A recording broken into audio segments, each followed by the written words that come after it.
뉴스 읽어드립니다. 오늘의 뉴스를 10분 만에 정리해드립니다.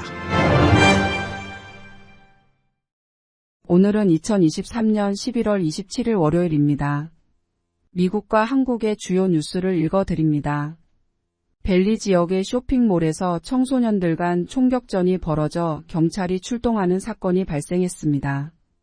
LAPD는 추수감사절 다음 날인 블랙 프라이데이였던 지난 24일 오후 6시쯤 노스리지 쇼핑센터에서 청소년 6, 8명이 말싸움 도중 총격을 가했고 쇼핑객 수십여 명이 놀라 대피하는 소동이 벌어졌다고 밝혔습니다. 일부 업소는 큰 유리창이 부서지고 시민들이 쓰러지기도 했습니다. 경찰은 현장에 출동해 용의자 6명을 검거했고 총격으로 인한 부상자는 없다고 밝혔습니다. 미국에서 체류 신분이 없는 불법 체류자 수가 최근 증가해 지난 2021년 기준 총 1,050만 명으로 집계됐다고 퓨리서치 센터가 밝혔습니다. 퓨리서치 센터가 발표한 미국 내 불법 체류자 현황 보고서에 따르면 전체 불법 체류자 수 추산치가 지난 2019년에 1,020만 명에서는 약간 늘어났지만 역대 최다를 기록했던 지난 2007년에 1,220만 명에 비해서는 170만 명 줄어든 수준이라고 전했습니다. 2021년 기준 미국 내 불법 체류자 수를 국가별로 보면 멕시코가 405만 명으로 전체의 38.6%를 차지하며 1위를 기록했습니다. 인도가 72만 5천 명, 이 밖에도 중국이 37만 5천 명, 한국 출신 미국 내 불법 체류자 수의 경우 2021년 현재 10만 명으로 추산됐는데 이는 지난 1995년 이후 역대 최저인 것으로 나타났습니다. 한인 불체자 수는 지난 2008년에 이어 2011년에 19만 명으로 가장 많았다가 이후 계속 하락세를 나타냈습니다. 미국 내 헬스케어 보건 분야가 냉각 조짐을 보이는 고용시장의 버팀목 역할을 하고 있는 것으로 나타났습니다. 고령화와 코로나 팬데믹으로 인해 향후 수년간 일자리 수요가 늘면서 다른 분야의 수요 감소를 상쇄하는 도움이 되고 경기 침체를 피할 가능성도 키우고 있다고 월스트리트 저널이 보도했습니다. 미국의 고령화 현상이 헬스케어 분야가 계속 고용에 나설 수 있다는 점을 의미하기도 한다고 신문은 지적했습니다. 2020년 미국 인구 조사에 따르면 전체 인구의 17%가 65세 이상으로 나타났고 이 비율은 2030년까지 21%로 증가할 것으로 추산됐습니다. 팔레스타인 무장정파 하마스가 이스라엘과의 휴전 3일째인 어제 총 17명의 인질을 추가로 석방하고 휴전 연장을 추진하겠다고 밝혔습니다. 이스라엘도 자국 교도소에 갇혀있던 팔레스타인 수감자 39명을 풀어줬습니다.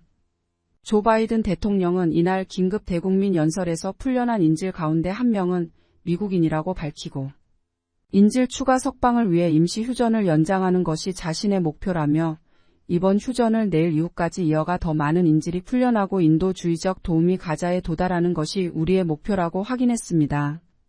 하마스도 성명을 통해 나흘간의 휴전이 종료된 후 이를 연장하는 것을 추진하고 있다며 인도주의적 휴전에 관한 합의문에 명시된 대로 석방되는 이들의 수를 늘리기 위해 노력하고 있다고 밝혔습니다.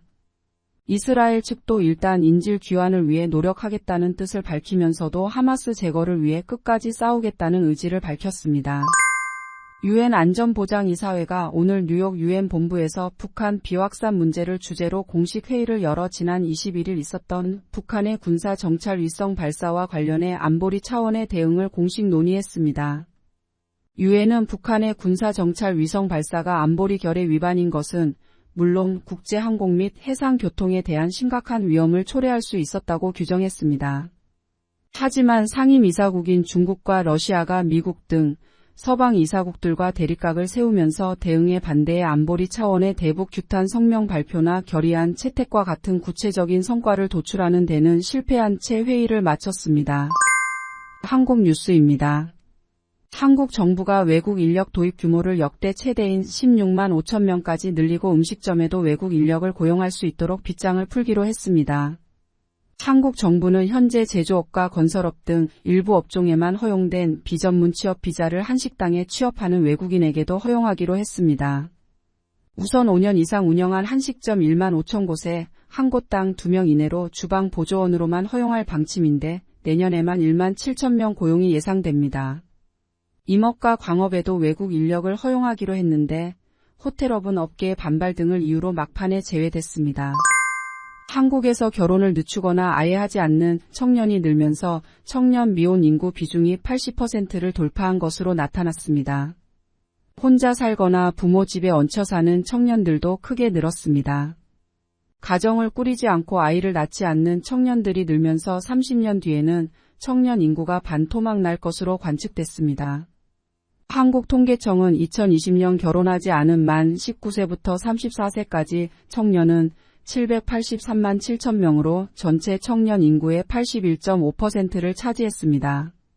결혼하지 않는 청년이 늘어나면서 청년 세대 가운데 부부 가구 비중도 꾸준히 감소했습니다.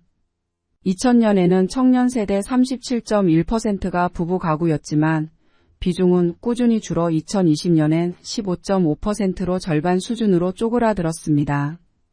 통계청 관계자는 결혼하지 않는 청년이 늘어나면서 학교를 졸업을 했거나 경제활동을 하는데도 부모와 같이 사는 경우가 늘어나고 있다며 부모의 도움에 점점 더 의존하고 있는 것이라고 설명했습니다.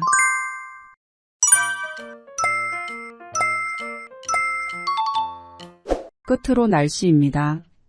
이번 주 LA를 비롯한 남가주 지역에 비가 내릴 전망입니다. 국립기상청은 오는 수요일부터 흐리고 비가 내릴 것으로 보인다고 밝혔습니다. 오늘과 내일은 맑고 따뜻한 날씨를 보일 전망입니다.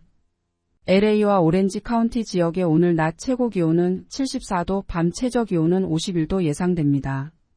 밸리와 일랜드 엠파이어 지역은 낮 최고 기온 71도, 밤 최저 기온은 46도 보이겠습니다. 바닷가 지역은 낮 최고 기온 69도, 밤 최저 기온은 49도 전망됩니다.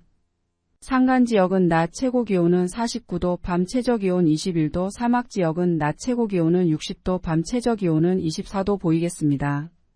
오늘의 뉴스 읽어드렸습니다. 고맙습니다.